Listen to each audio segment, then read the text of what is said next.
sekalian, bersyukur sekali pagi ini boleh berjumpa lagi dengan saya dalam program Sapaan Teduh di pagi hari ini.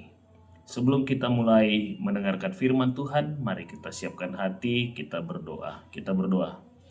Tuhan Allah Bapa kami yang baik, kami berterima kasih atas berkat dan kebaikan-Mu. Tuhan telah membangunkan kami di pagi hari ini dan boleh menikmati istirahat kami di malam hari. Bapa, sebelum kami memulai aktivitas kami dalam kehidupan kami mau mendengarkan firman Tuhan. Biarlah firman-Mu yang menopang dan menolong kami dalam menjalani kehidupan kami. Ini doa kami ya Tuhan, dalam nama Yesus kami berdoa dan mengucap syukur. Amin. Bapak Ibu yang saya kasih dalam nama Yesus, bacaan kita di pagi hari ini terambil dari kitab Keluaran 3 ayat yang ke-14. Saya akan bacakan bagi saudara sekalian. Firman Allah kepada Musa, "Aku adalah Aku." Lagi firman-Nya, "Beginilah kau katakan kepada orang Israel itu, Aku adalah Aku, telah mengutus Aku kepadamu." Bapak Ibu yang saya kasihi di dalam nama Tuhan Yesus, bayangkan ada seorang yang tidak dikenal mendatangi sebuah perusahaan yang besar dan memberikan perintah kepada direkturnya untuk mengambil sebuah keputusan yang tidak biasa buat perusahaan yang dipimpinnya. Saya yakin pertanyaan pertama yang dia ajukan adalah, "Anda siapa? Atas otoritas siapa Anda berbicara?" Inilah kegelisahan Musa di dalam ayat 13. Dia tahu bahwa untuk menghadapi bangsa Israel yang sedang menderita dan Firaun yang keras hati, keberanian pribadi saja tidaklah cukup. Di tengah kebingungannya mendapatkan tugas untuk membebaskan bangsa Israel, dia bertanya tentang identitas dan kuasa sosok yang memberikan perintah padanya. Jika mereka bertanya, "Bagaimana namanya? Apakah yang harus kujawab?" Musa sedang mencari legitimasi. Dia butuh tahu siapa sebenarnya sosok di balik semak duri ini, agar dia punya dasar yang sah untuk memimpin sebuah bangsa menuju kebebasan. Jawaban Tuhan di dalam ayatnya yang ke-14 adalah deklarasi otoritas yang radikal. "Aku adalah Aku." Tuhan tidak menjawab dengan nama dewa-dewa yang dikenal manusia saat itu. Dia menyatakan otoritasnya melalui 3 hal.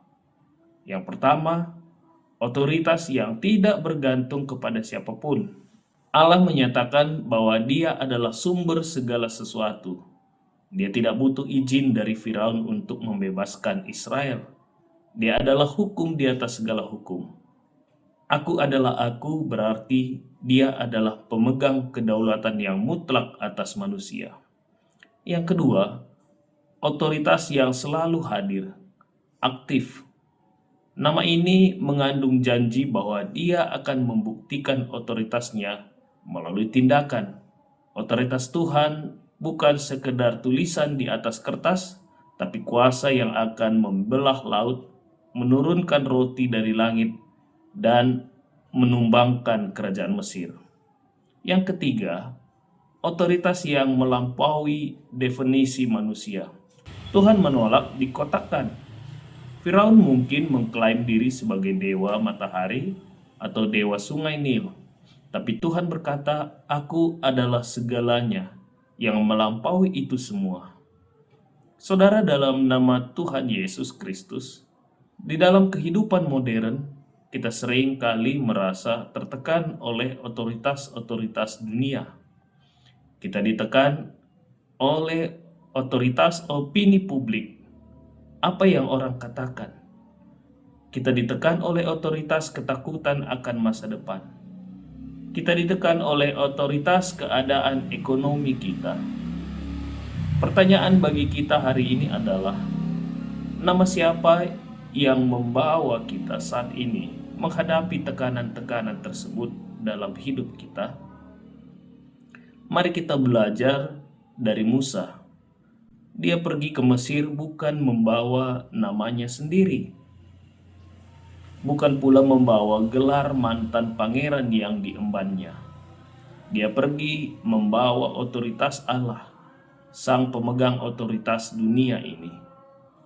Ketika kita menyadari bahwa kita diutus oleh Tuhan yang memegang kendali atas atom kecil hingga galaksi yang terbesar, maka suara-suara dunia yang mencoba menakut-nakuti kita akan hilang kuasanya.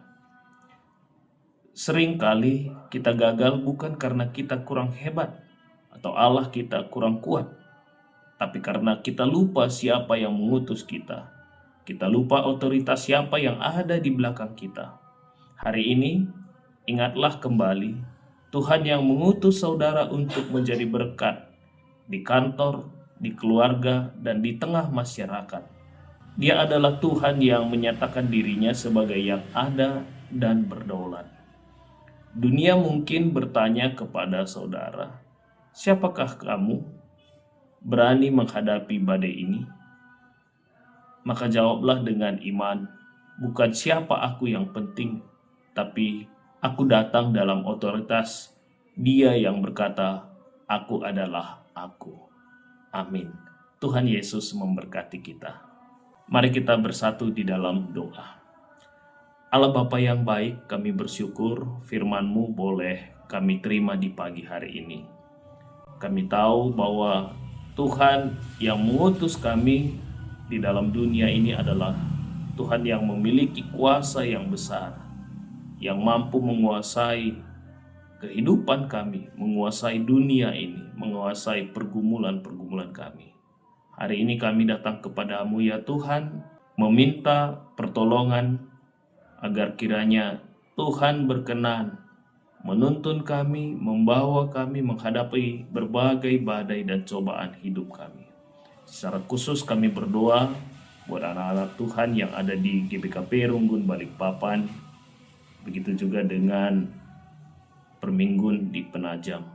Tuhan yang memberkati setiap anak-anak Tuhan yang ada di Runggun Balikpapan maupun di Penajam. Biarlah kasih kuasa-Mu senantiasa memberkati mereka di dalam setiap pergumulan anak-anak Tuhan. Tuhan senantiasa hadir sehingga mereka boleh dimenangkan. Ini kami ya Tuhan, kami berdoa di dalam nama Yesus Kristus yang telah mengajari kami berdoa. Bapa kami yang ada di surga, dikuduskanlah nama-Mu. Datanglah kerajaan-Mu, jadilah kehendak-Mu di bumi seperti di surga. Berilah kami pada hari ini makanan kami yang secukupnya, dan ampunilah kami akan kesalahan kami, seperti kami juga mengampuni orang yang bersalah kepada kami. Dan janganlah membawa kami ke dalam pencobaan, tapi lepaskanlah kami dari antara orang yang jahat, karena Engkaulah yang punya kerajaan, dan kuasa, dan kemuliaan sampai selama-lamanya. Amin.